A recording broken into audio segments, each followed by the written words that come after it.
Lesson 47. The Great Escape.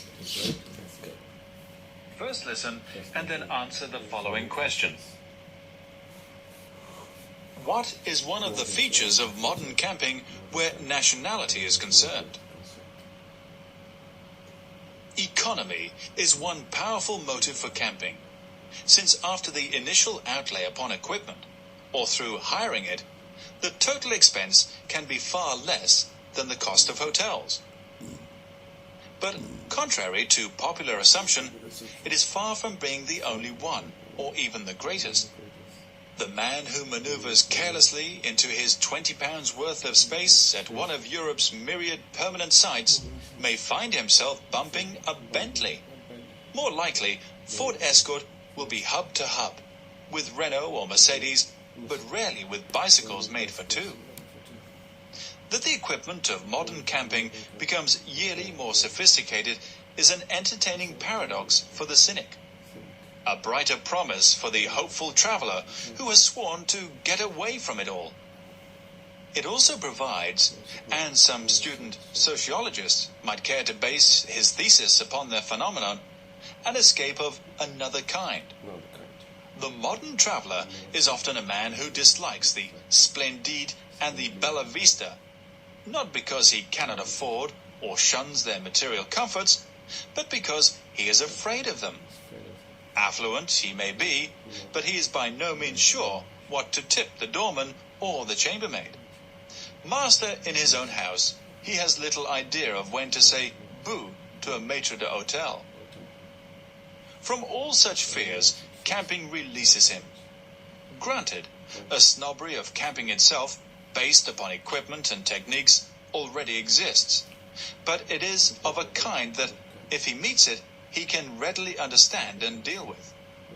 There is no superior they in the shape of managements and hotel hierarchies to darken his holiday days. To such motives, yet another must be added. The contemporary phenomenon of car worship is to be explained not least by the sense of independence and freedom that ownership entails. To this pleasure, camping gives an exquisite refinement. From one's own front door to home or foreign hills or sands and back again, everything is to hand. Not only are the means of arriving at the holiday paradise entirely within one's own command and keeping, but the means of escape from holiday hell, if the beach proves too crowded, the local weather too inclement, are there outside or, as likely, part of the tent. Idealists have objected to the practice of camping as to the package tour that the traveler abroad thereby denies himself the opportunity of getting to know the people of the country visited. Insularity and self-containment, it is argued, go hand in hand.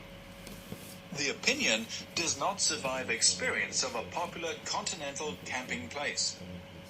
Holiday hotels tend to cater for one nationality of visitors, especially, sometimes exclusively. Camping sites, by contrast, are highly cosmopolitan. Granted, a preponderance of Germans is a characteristic that seems common to most Mediterranean sites. But as yet, there is no overwhelmingly specialized patronage.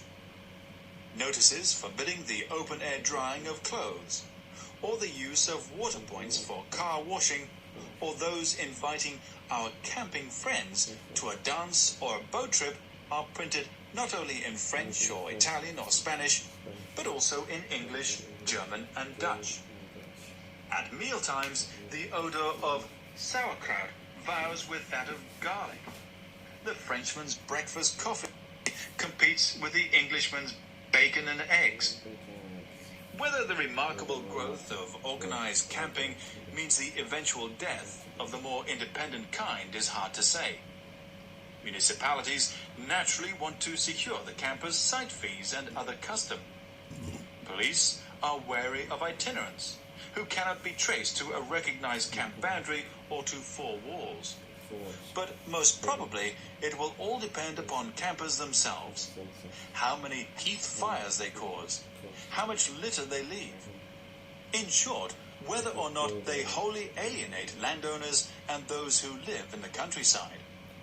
Only good scouting is likely to preserve the freedom so dear to the heart of the eternal Boy Scout.